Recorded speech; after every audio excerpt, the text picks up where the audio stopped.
Dans les années 90, les pétillantes Sorrels ont fait craquer les téléspectateurs du monde entier dans La Fête à la maison auprès de John Stamos. Une collaboration qui n'a pas toujours été des plus paisibles.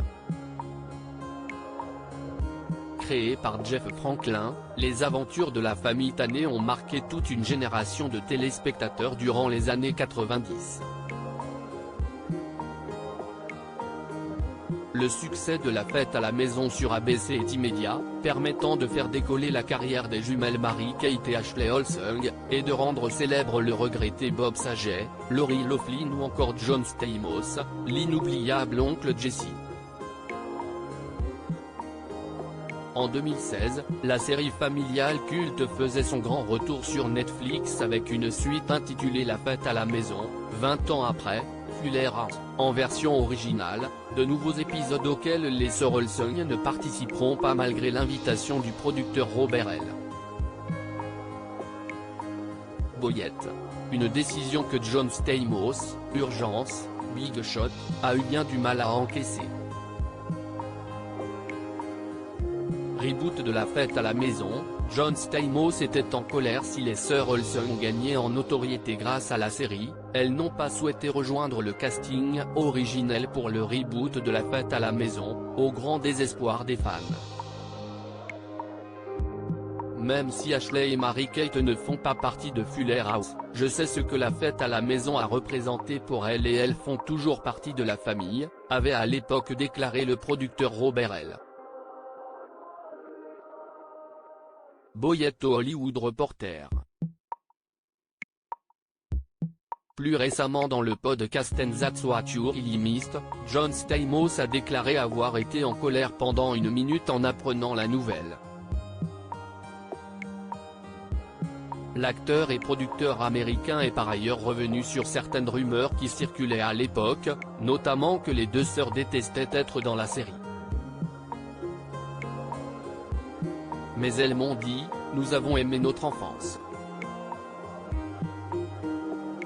Nous avons aimé être avec vous. Bob nous manque. Pour rappel, Bob Saget est décédé en 2022 des suites d'un traumatisme crânien, il avait 65 ans. John Stamos voulait faire virer les jumelles de la série, preuve que le trio a su rester soudé depuis l'arrêt de La Fête à la maison en 1995.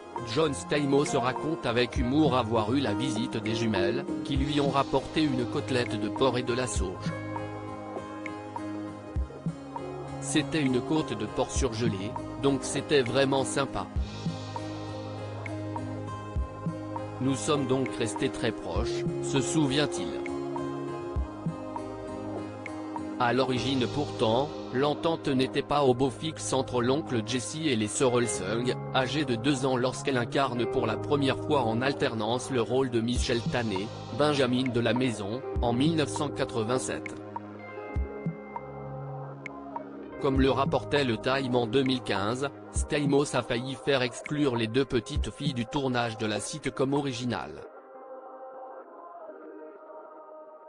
La raison ? Des prises rendues compliquées par les pleurs des fillettes lors des premiers épisodes. Mais leur remplaçant n'était guère plus facile à gérer. J'ai dit, ramenez les Olsen, ces enfants sont terribles, se remémore le comédien.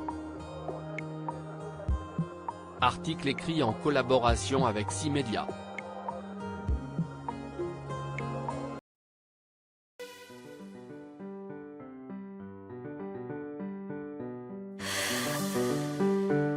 The man I love just had a heart attack, but who needs a heartache? I am a man, she is a